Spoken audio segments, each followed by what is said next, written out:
Hello my dear friends, welcome to my channel. I'm back with another video and I know what you're thinking right now. You're saying, oh my goodness Sophia, we hear your voice but where are you? We can't see your face. But these days I'm so busy and actually lazy to sit in front of a camera and take a proper video. But at the same time I don't want to leave you guys without a good quality video. So I just thought maybe I'd record a new type of video which will give the whole process a little bit of momentum. Merhabalar arkadaşlar, Kolay Bu isimli kanala hoş geldiniz. Fark ettiğiniz üzere bugün sizinle reading videomuzu farklı bir formatta çekiyoruz. Şu sıralar kamera karşısına geçip video çekmeye biraz yoğun olduğum için, biraz da erindiğim için bu tarzda bir video çekelim istedim. Bugün sizinle Charles Webb isimli kitabımızda kaldığımız yerden devam ediyor olacağız. Başlayalım. Chapter 3. Escape. The barn was very large. It was very old. It smelled of hay and it smelled of manure. It smelled of the perspiration of tired horses and the wonderful sweet breath of patient cows. It often had a sort of peaceful smell, as though nothing bad could happen ever again in the world.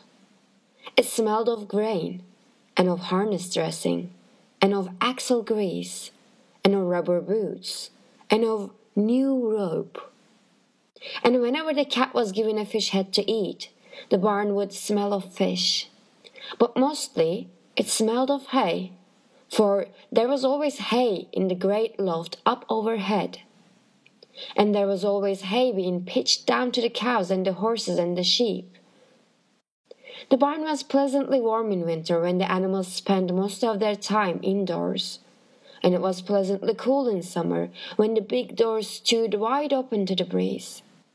The barn had stalls on the main floor for the workhorses, tie-ups on the main floor for the cows, a sheepfold down below for the sheep, a pig pen down below for Wilbur. And it was full of all sorts of things that you find in barns: ladders, grindstones, pitchforks, monkey wrenches, scythes, lawnmowers, snow shovels, axe handles, milk pails, water buckets, empty grain sacks, and rust rat traps. It was the kind of barn that swallows like to build their nests in. It was the kind of barn that children like to play in. And the whole thing was owned by Fern's uncle, Mr. Homer L. Zuckerman. Wilbur's new home was in the lower part of the barn, directly underneath the cows. Mr. Zuckerman knew that a manure pile is a good place to keep a young pig. Pigs need warmth, and it was warm and comfortable down there in the barn cellar on the south side. Fern came almost every day to visit him. She found an old milking stool that had been discarded, and she placed the stool in the sheepfold next to Wilbur's pen. Here she sat quietly during the long afternoons, thinking and listening and watching Wilbur. The sheep soon got to know her and trust her. So did the geese who lived with the sheep. All the animals trusted her. She was so quiet and friendly. Mr. Zuckerman did not allow her to take Wilbur out, and he did not allow to get into the pig pen. But he told Fern that she could sit on the stool and watch Wilbur as long as she wanted to. It made her happy just to be near the pig. And it made Wilbur happy to know that she was sitting there right outside his pen. But he never had any fun. No walks, no rides, no swims. Diye burada durabiliriz arkadaşlar. Böylelikle 3. bölümün ilk yarısını tamamlamış olduk. Şimdi çeviriye başlayalım. Chapter 3, bölüm 3. Escape, kaçış. The barn was very large. Barn, ahır demiştik. Ahır çok genişti. It was very old. Çok eskiydi. It smelled of hay.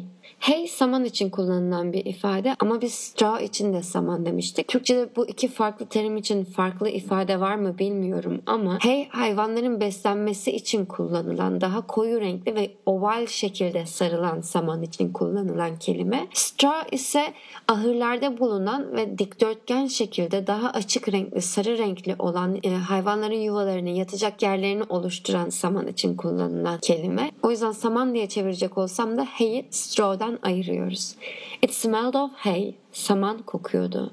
And it smelled of manure, ve gübre kokuyordu. Manure için gübre demiştik. It smelled of the perspiration of tired horses.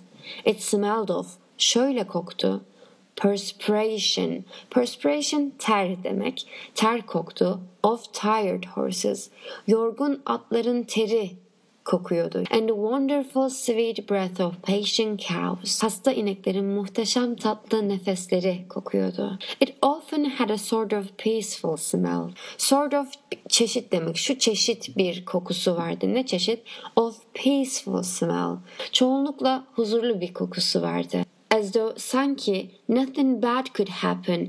Kötü hiçbir şey, nothing bad, kötü hiçbir şey olamazmış gibi. Ever again in the world.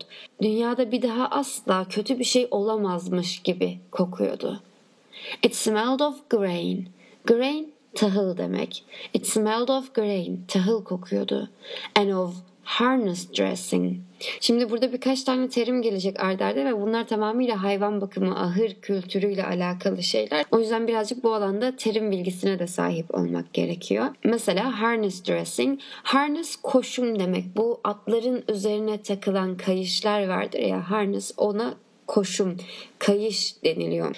Harness dressing bizde var mı bilmiyorum. Online olarak bir marka üretmiş mi diye baktım ama sanırım yok. Ama yabancı kültürlerde bu koşumlama işlemi yapılırken, yani ata kayış takılırken kullanılan bir çeşit losyon. Hatta birkaç tane markası var, burada görebilirsiniz. Harness dressing, koşum losyonu diyebiliriz. Yani kayış takma losyonu diyebiliriz. And of axle grease. Axle bu dingil için kullanılan ifade. Axle, aks diye de çevirmişler. Axle grease, dingil yağı. Grease yağ demek. Dingil yağı kokuyordu. And of rubber boots. Rubber lastik demek biliyorsunuz. Rubber boots, lastik çizme kokuyordu. And of new rope. Ve yeni ip kokuyordu. Rope, ip demek. It smelled of grain and of harness dressing and of axle grease and of rubber boots and of new rope. Tahıl, koşum losyonu, dingil yağı, lastik çizme ve yeni ip kokuyordu. And whenever, ne zaman ki the cat was given a fish head to eat, kediye yemesi için balık başı verilirdi. The cat was given, kediye verilirdi.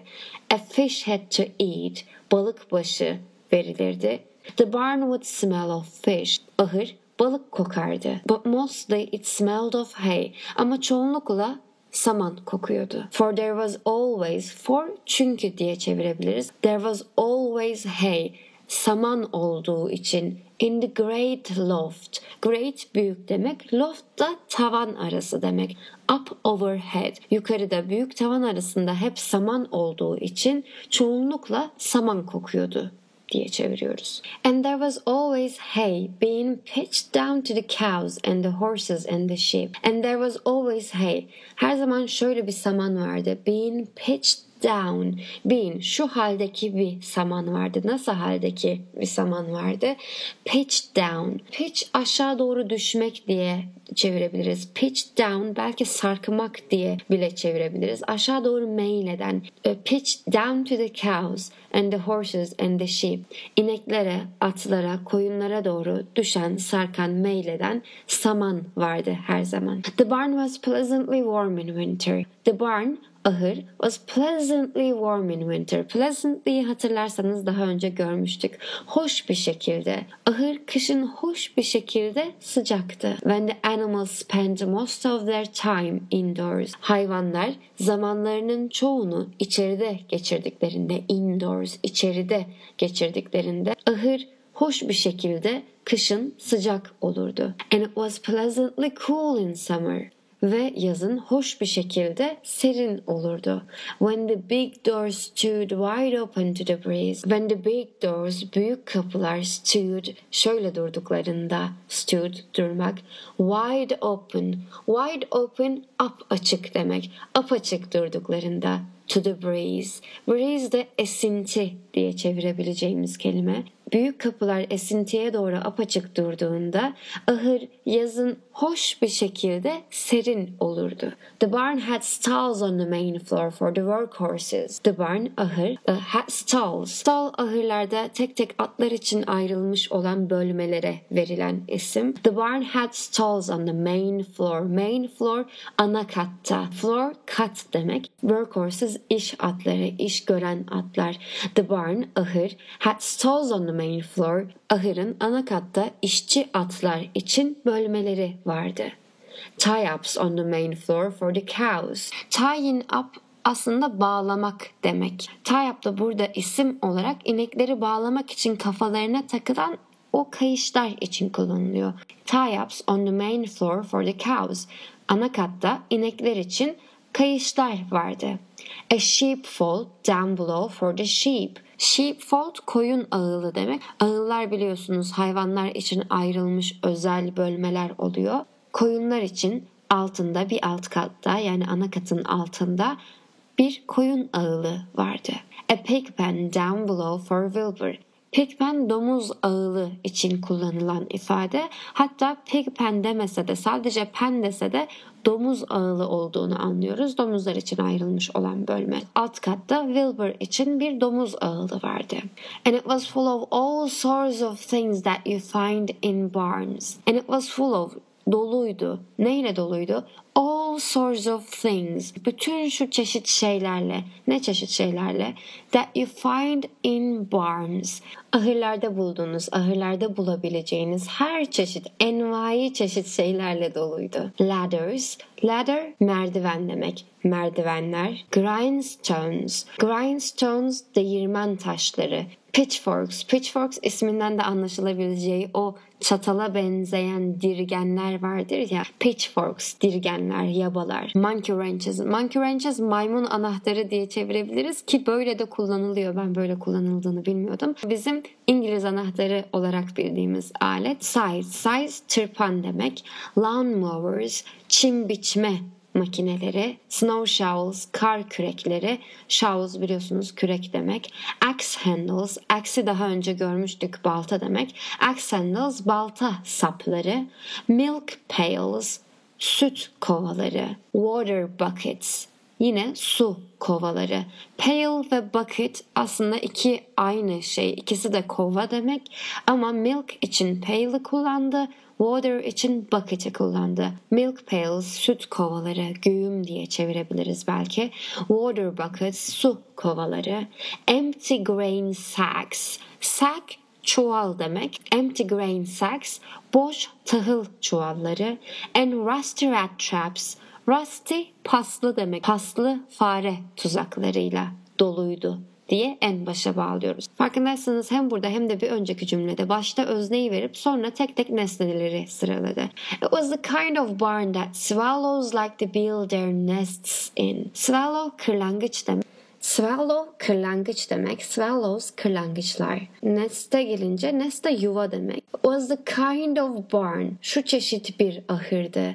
That swallows kırlangıçların like to build inşa etmek istedikleri their nests in. Kırlangıçların yuvalarını kurmak istedikleri, inşa etmek istedikleri tarzda bir ahırdı. It was the kind of barn that children like to play in. Çocukların içinde oyun oynamak istedikleri tarzda bir ahırdı. And the whole thing was owned by Fern's uncle. And the whole thing, bütün bu şey was owned by Fern's uncle. Fern'ün amcasına aitti. Owned by someone, birinin bir şeye sahip olması, biri tarafından sahip olunmak. Mr. Homer L. Zuckerman, by Homer Zuckerman. Wilbur's new home was in the lower part of the barn. Wilbur's new home, Wilbur'ın yeni evi, was, şuradaydı, in the lower part of the barn. Ahırın daha aşağı kısmındaydı. Directly underneath the cows. Directly tam olarak diyebiliriz ya da doğrudan underneath the cows.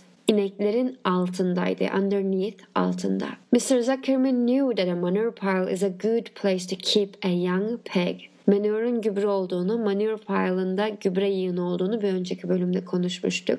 Mr. Zuckerman knew, Bay Zuckerman biliyordu. That a manure pile, bir gübre yığını, is a good place, iyi bir yerdir. To keep a young pig, genç bir domuzu tutmak için. Bay Zuckerman bir gübre yığınının genç bir domuzu tutmak için iyi bir yer olduğunu biliyordu. Pigs need warmth. Domuzların sıcaklığa ihtiyacı vardır.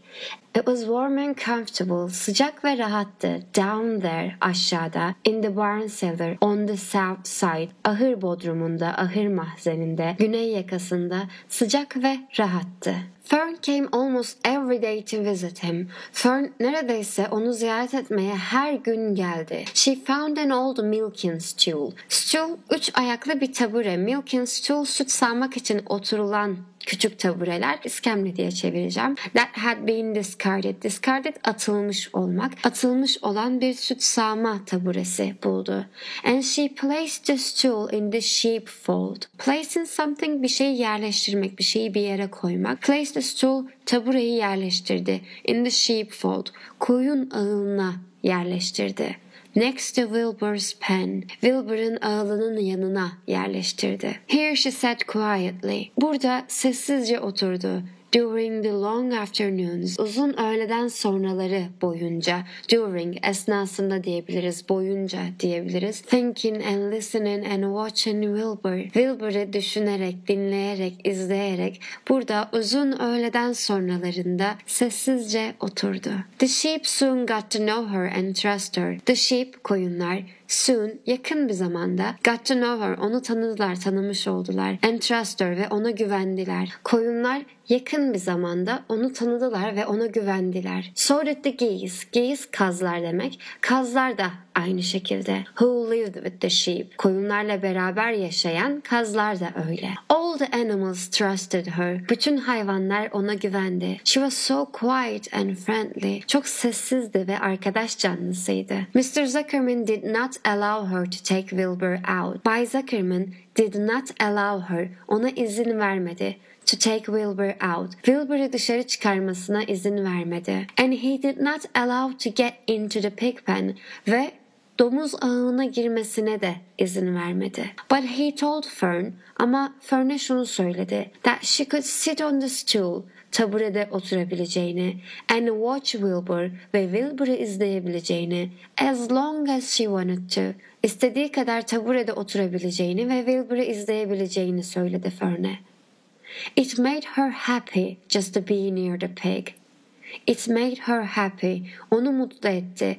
Just to be near the pig. Sadece domuzun yanında olmak onu mutlu etti. Sadece domuzun yanında olmak bile onu mutlu etti. And it made Wilbur happy to know that she was sitting there, ve onun orada oturduğunu, right outside his pen, ağılının hemen dışında oturduğunu bilmesi Wilbur'ı mutlu etti. But he never had any fun. Ama hiç eğlencesi yoktu, hiç eğlenemiyordu. No walks, no rides, no swims.